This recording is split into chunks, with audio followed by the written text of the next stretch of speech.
मुंबई कलकत्ता राष्ट्रीय महामार्गावर भंडाऱ्याच्या बायपास महामार्गावरील वैनगंगा नदीच्या पुलावर खिळ्यांची लोखंडी पट्टी महामार्गावर टाकून भरधाव ट्रकसह अन्य वाहनांना सिनेस्टाईल थांबवून वाहनातील चालक आणि क्लिनरला लाठाकाट्यांनी मारहाण करीत त्यांच्याकडील रोकड लुटणाऱ्या टोळीला भंडारा पोलिसांनी अटक केली। 12 जणांच्या टोळीनं मागील काही दिवसांपासून भंडाऱ्याच्या बायपास महामार्गावर मध्यरात्री अक्षरशः उच्छाद मांडला होता। 17 डिसेंबरच्या मध्यरात्री या टोळीनं एकापाठोपाठ एक अशा 4 ट्रकला लुटलं। त्यात रायपूर इथून कर्नाटकाकडे तांदूळ घेऊन जाणाऱ्या ट्रकला थांबवून त्याच्या काचा फोडून चालकाला मारहाण करीत 15,000ची रोकड लुटली।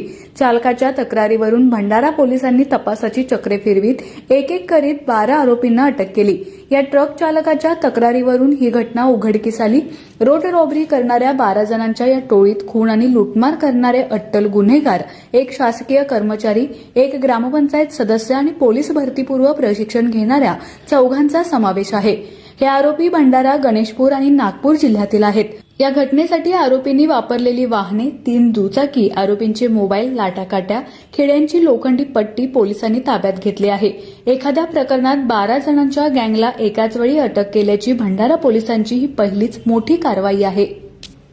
जनतेचा अधिकारनामा, जाणीव हक्काची या न्यूज चॅनलमध्ये जनतेच्या हक्काचा आवाज, सत्ता व्यवस्थेचे प्रश्न थेट तुमच्यापर्यंत।